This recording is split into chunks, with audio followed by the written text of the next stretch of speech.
The year was 1981. Disco was dead, but cocaine was king. And nowhere was the drugs' reign more absolute than on the Sunset Strip, where a potent cocktail of sex, drugs, and rock and roll fueled the decadent dreams of a generation. At the center of this hedonistic whirlwind was Wonderland Avenue, a notorious drug den where the city's most dangerous criminals rubbed shoulders with Hollywood's elite. They were drawn to the lure of easy money and even easier pleasures. But beneath the veneer of glamour and excess lurked a darkness that would soon explode into a night of unimaginable violence.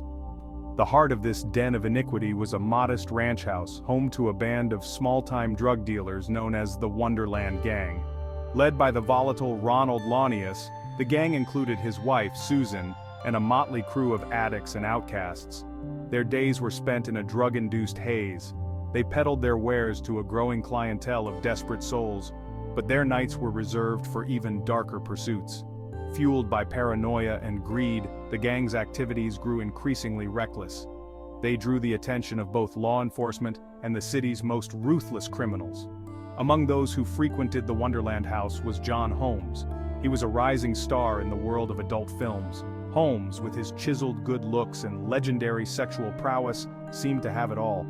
But behind the facade of success, Holmes was battling a growing addiction to cocaine, an addiction that would lead him down a dark and dangerous path. A path that would ultimately end in tragedy. Holmes's addiction soon outstripped his income. He fell deeper into debt. He became increasingly desperate. It was only a matter of time before he crossed paths with the Wonderland Gang, a meeting that would have deadly consequences for all involved. John Holmes, once the epitome of Hollywood hedonism, was now a slave to his addiction. Cocaine had ravaged his body. His once impressive physique had withered. His signature stamina, the stuff of legend, was a distant memory. The once bright spark in his eyes had been replaced by a hollow, haunted look. He was a shadow of his former self. Desperate for his next fix, Holmes began running errands for the Wonderland Gang. He used his connections to facilitate drug deals. He acted as a lookout during their increasingly brazen robberies. Each task pushed him further into the abyss. He became more entangled in their web of violence and deceit. The more time Holmes spent at the Wonderland house, the more he realized the true depravity of its inhabitants. The gang's thirst for drugs and money was insatiable. They were fueled by a volatile mix of paranoia and desperation. Violence was their answer to every problem. Loyalty was a foreign concept. Holmes, once a master manipulator, found himself out of his depth. He was in over his head. One night, in a drug-fueled haze, Holmes found himself party to a plan. It was a plan so audacious, so reckless, that it could only end in disaster. The target was Eddie Nash. He was a notorious nightclub owner with ties to organized crime. Nash was rumored to keep a small fortune in cash and cocaine at his Benedict Canyon mansion. For the Wonderland Gang, it was an opportunity too tempting to resist. The night of July 1st, 1981 began like any other in the Wonderland house. Cocaine flowed freely, music blared, the air crackled with a nervous energy. John Holmes, his face pale and drawn, paced the living room. He nervously chewed on his thumbnail. He was about to betray the trust of a dangerous man. Holmes had tipped off the Wonderland Gang about Nash's lavish lifestyle. He told them about the rumored stash of cash and drugs. Now, as the gang prepared to storm Nash's mansion, Holmes was overcome with a sense of dread. He knew that this robbery was different. This time the stakes were higher, the potential for violence far greater. Hours later, news of the carnage at Nash's mansion sent shockwaves through the city. The scene that greeted police was nothing short of horrific. 4 people lay brutally murdered. They were bludgeoned beyond recognition. The house was ransacked. Blood and cocaine residue painted a gruesome tableau. It was a massacre. Among the victims were Ronald and Susan Launius, the ringleaders of the Wonderland Gang. Their bodies bore the brunt of the attackers' fury. It was a message, loud and clear, that revenge had been exacted. But who had carried out this act of unspeakable violence?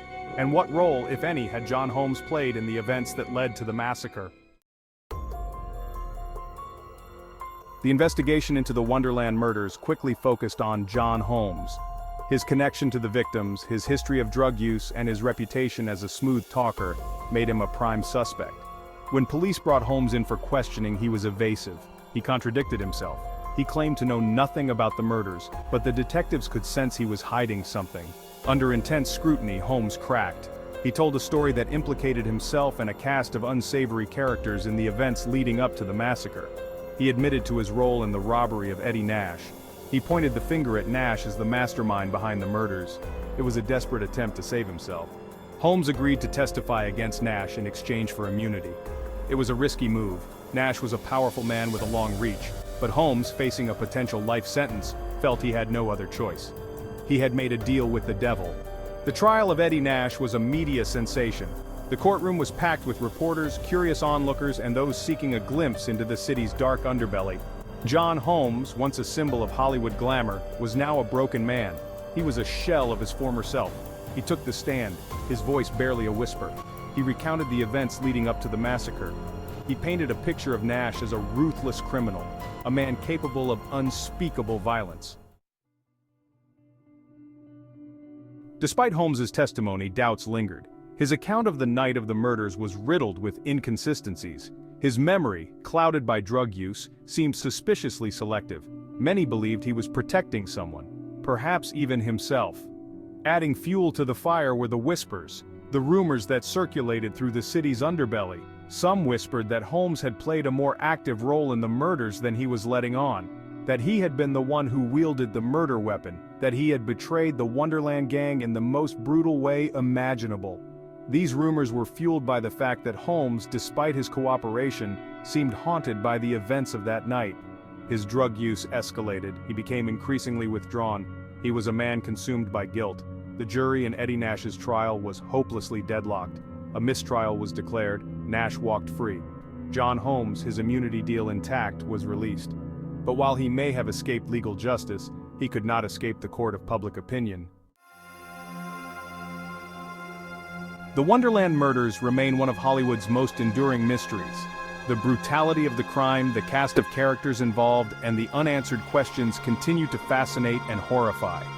The case faded from the headlines, but the echoes of that bloody night still resonated. John Holmes, forever linked to the tragedy, spiraled further into addiction. His life, once filled with promise and excess, was now a bleak landscape of regret and despair. He died in 1988, his body ravaged by AIDS.